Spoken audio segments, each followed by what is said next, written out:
जय माता दी। नमस्कार दोस्तों, स्वागत है आप सभी का हमारे चैनल भक्ति ज्ञान में। दोस्तों, आज मैं आपको नवरात्रों में सुनी जाने वाली तारा रानी की कथा सुना रहा हूँ।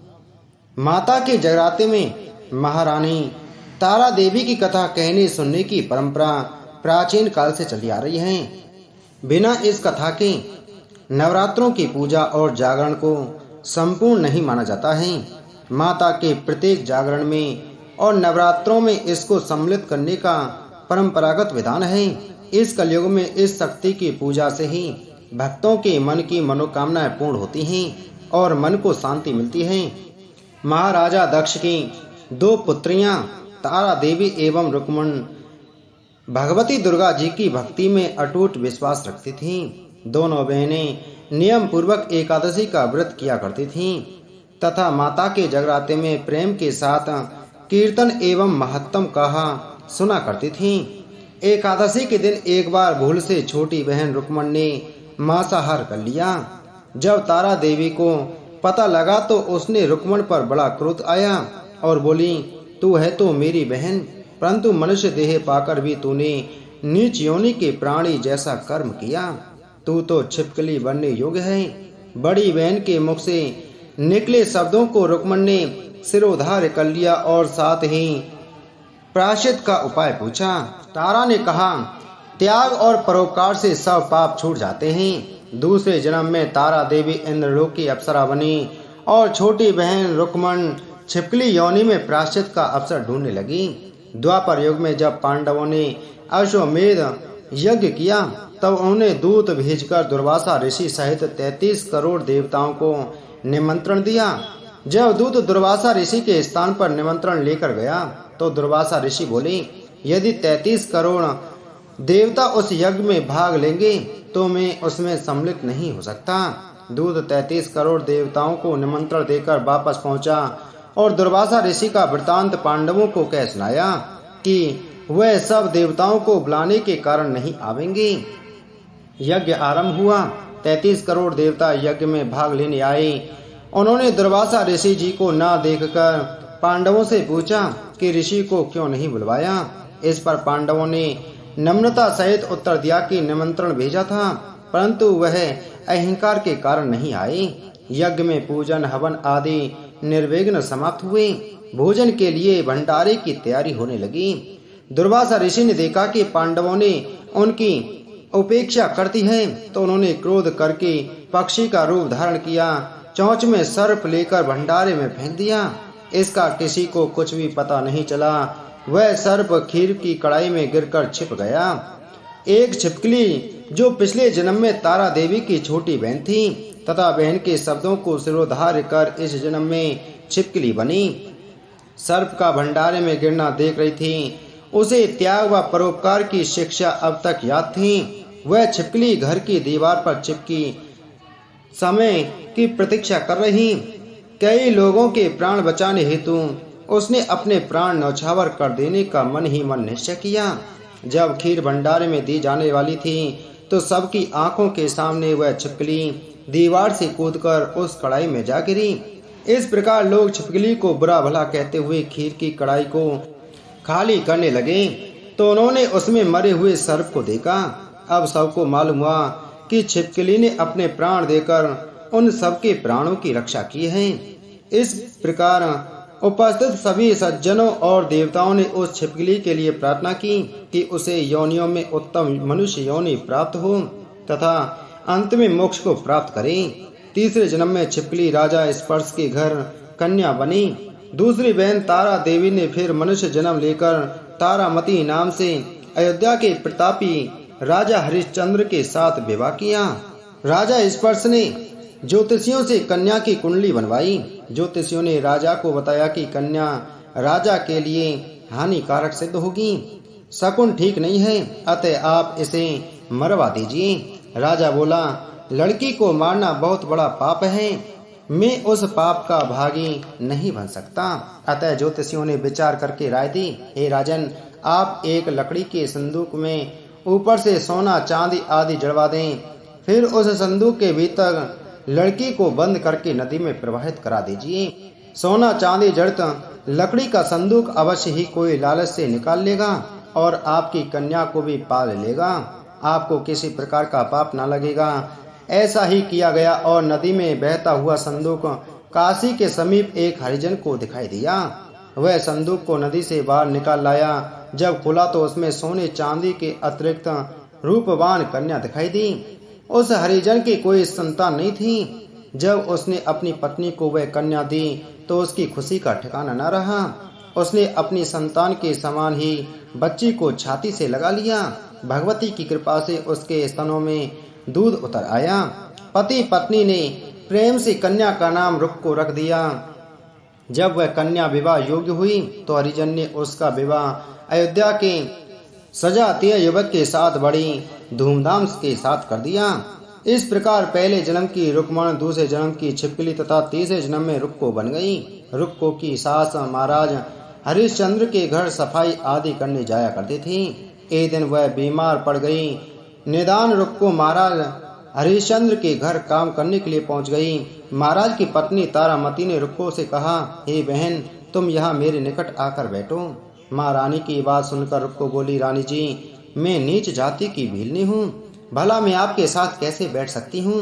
तब तारामती ने कहा, बहन, पूर्व जन्म में तुम मेरी सगी बहन थी। एकादशी का व्रत खंडित करने के कारण तुम्हें छिपकली की योनि में जाना पड़ा। जो होना था सो हो चुका। अब तुम अपने इस जन्म को सुधारने का उपाय करो तथा भगवती वैष्णो माता की सेवा करके अपना जन्म सफल बनाओ। यह सुनकर रुक्को को बड़ी प्रसन्नता हुई और उसने उसका उपाय पूछा। रानी ने बताया कि वैष्णो माता सब मनोरथों को पूरा करने वाली हैं। जो लोग श्रद्धा पूर्वक माता का पूजन व जागरण करते हैं उनकी सब मनोकामनाएं पूर्ण होती हैं। रुक्को खुश होकर माता की मनौती करते हुए बोली, हे माता, यदि आपकी कृपा से मुझे एक पुत्र प्राप्त हो जाए तो मैं भी आपका पूजन व जागरण करवाऊंगी। प्रार्थना को माता ने स्वीकार कर लिया। फल स्वरूप 10वें महीने उसके गर्भ से एक अत्यंत सुंदर बालक ने जन्म लिया।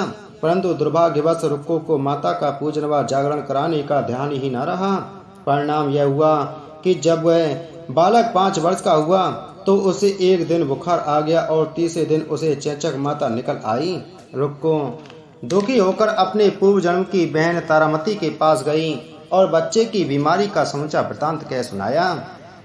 तब तारामती ने कहा, तू जरा ध्यान करके देख कि तुझसे माता के पूजन में कोई भूल तो नहीं हुई। इस पर रुक्को को 6 वर्ष पहले की बात का ध्यान आ गई। उसने अपना अपराध स्वीकार किया और कहा कि बच्चे को आराम आने पर अवश्य जागरण करवाऊंगी। भगवती की कृपा से बच्चा दूसरे दिन ही ठीक हो गया। तब रुक्को ने देवी के मंदिर में जाकर पंडित से कहा कि मुझे अपने घर माता का जागरण करवाना है, सो आप मंगलवार को मेरे घर पधार कर कृतार्थ करें। पंडित जी बोले, अरे रुक्को, तू यही 5 रुपए दे जा, हम तेरे नाम से यही मंदिर में जागरण करवा देंगे। तू नीच जाति की स्त्री है, इसलिए हम तेरे घर चलकर देवी का जागरण नहीं कर सकते। रुक्को ने कहा, हे पंडित जी, माता के दरबार में तो ऊंच नीच का कोई विचार नहीं होता। वे तो सब भक्तों पर समान रूप से कृपा करती हैं, अतः आपको कोई ऐतराज नहीं होना चाहिए। इस पर पंडितों ने आपस में विचार करके कहा, यदि महारानी तारामती तुम्हारे जागरण में पधारें तो हम भी स्वीकार कर लेंगे। यह सुनकर रुक्को महारानी तारामती के पास गई और सब वृतांत कह सुनाया। तारामती ने जागरण में शामिल होना सहज स्वीकार कर लिया। जिस समय रुक्को पंडित से यह कहने गई कि महारानी जागरण में आएंगी, उस समय सेना नाई ने यह सुन लिया और महाराज हरिश्चंद्र को जाकर सूचना दी। राजा ने सेना नाई से सब बात सुनकर कहा कि तेरी बात झूठी है, महारानी हरिजनों के घर जागरण में नहीं जा सकती। फिर भी परीक्षा लेने के लिए राजा ने रात को अपनी उंगली पर थोड़ा सा चीरा लगा लिया, जिससे नींद न आई। रानी तारामती ने जब यह देखा कि जागरण का समय हो रहा है परंतु महाराज को नींद नहीं आ रही है, तो उसने माता वैष्णो से मन ही मन प्रार्थना की कि हे माता, आप किसी उपाय से राजा को तुरंत सुला दें ताकि मैं आपके जागरण में सम्मिलित हो सकूं। राजा को नींद आ गई। रानी तारामती रोशनदान से रस्सी बांधकर महल से उतरी और रुक्को के घर जा पहुंची। उस समय जल्दी के कारण रानी के हाथ का रेशम रुमाल तथा पांव की एक पायल रास्ते में गिर गई। उधर थोड़ी देर बाद राजा हरिश्चंद्र की नींद खुल गई। तब वह रानी का पता लगाने के लिए निकल पड़ा। मार्ग में पायल और रुमाल उसने देखे और जागरण वाले स्थान पर जा पहुंचा। राजा ने दोनों चीजें रास्ते से उठाकर अपने पास रख लीं और जहां जागरण हो रहा था वहां पर एक कोने में चुपचाप बैठकर सब दृश्य देखने लगा। जब जागरण समाप्त हुआ तो सबने माता की आरती व अरदास की। उसके बाद प्रसाद बांटा गया। रानी तारामती को जब प्रसाद मिला तो उसने झोली में रख लिया। यह देखकर लोगों ने पूछा कि आपने प्रसाद क्यों नहीं खाया? यदि आप प्रसाद नहीं खाएंगी तो हम कोई भी नहीं खाएगा। रानी बोली, तुमने जो प्रसाद मुझे दिया वह मैंने महाराज के लिए रख लिया। अब मुझे मेरा प्रसाद दे दो। अब की बार प्रसाद लेकर तारा ने खा लिया। उसके बाद सब भक्तों ने माता का प्रसाद खाया। इस प्रकार जागरण समाप्त करके प्रसाद खाने के पश्चात रानी तारामती घर की ओर चली।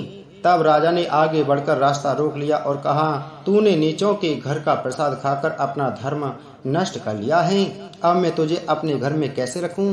तूने तो कुल की मर्यादा, मेरी प्रतिष्ठा का भी ध्यान नहीं रखा। जो प्रसाद तू अपनी झोली में रखकर मेरे लिए लाई है उसे खिलाकर मुझे भी अपवित्र बनाना चाहती है। ऐसा कहते हुए जब राजा ने झोली की ओर देखा तो भगवती की कृपा से प्रसाद के स्थान पर उसमें चंपा, चमेली, गेंदे के फूल, कच्चे चावल, सुपारी, मखाने, छुआरे, नारियल दिखाई दिए। इस प्रसाद को ही बांटे का प्रसाद कहते हैं। राजा हरिश्चंद्र रानी तारा को लेकर साथ लौट आया। वहां रानी ने ज्वाला मैया की शक्ति से बिना माचिस या चकमक पत्थर की सहायता लिए राजा को अग्नि प्रज्वलित करके दिखाई, जिसे देखकर राजा का आश्चर्य और बढ़ गया। राजा के मन में देवी के प्रति विश्वास व श्रद्धा जाग उठी। इसके बाद राजा ने रानी से कहा, मैं माता के प्रत्यक्ष दर्शन करना चाहता हूँ। रानी बोली, प्रत्यक्ष दर्शन करने के लिए बहुत बड़ा त्याग होना चाहिए। यदि आप अपने पुत्र रोहित की बलि दे सकें तो आपको दुर्गा देवी के प्रत्यक्ष दर्शन प्राप्त हो सकते हैं। राजा के मन में देवी के दर्शन करने की लगन हो गई थी। राजा ने पुत्र का मोह त्याग कर रोहित का सिर देवी को अर्पण कर दिया। ऐसी सच्ची श्रद्धा एवं विश्वास देख दुर्गा माता सिंह पर सवार होकर उसी समय प्रकट हो गईं और राजा हरिश्चंद्र माता के दर्शन करके कृतार्थ हुए। मरा हुआ पुत्र भी जीवित हो गया। उन्होंने विधि पूर्वक माता का पूजन करके अपराधों की क्षमा मांगी। सुखी रहने का आशीर्वाद देकर माता अंतर्ध्यान हो गईं। राजा ने तारामती की भक्ति की प्रशंसा करते हुए कहा, हे तारा, मैं तुम्हारे आचरण से अति प्रसन्न हूँ। मेरे धन्य भाग्य जो तुम मुझे पत्नी के रूप में प्राप्त हुई हो। इसके पश्चात राजा हरिश्चंद्र ने भव्य मंदिर तैयार करवाया। रानी तारा देवी एवं रुक्मण दोनों मनुष्य योनि से छूटकर देवलोक को प्राप्त हुए। माता के जागरण में तारा रानी की इस कथा को जो मनुष्य भक्ति भाव से पढ़ता या सुनता है उसकी सभी मनोकामनाएं पूर्ण होती हैं। सुख एवं समृद्धि बढ़ती है, शत्रुओं का नाश होता है एवं सर्व मंगल होता है। इस कथा के बिना नवरात्रि का पूजन और जागरण संपूर्ण नहीं माना जाता है। जयकारा शेरा वाली का। बोलो साचे दरबार की जय। बोलो दुर्गा माता की जय।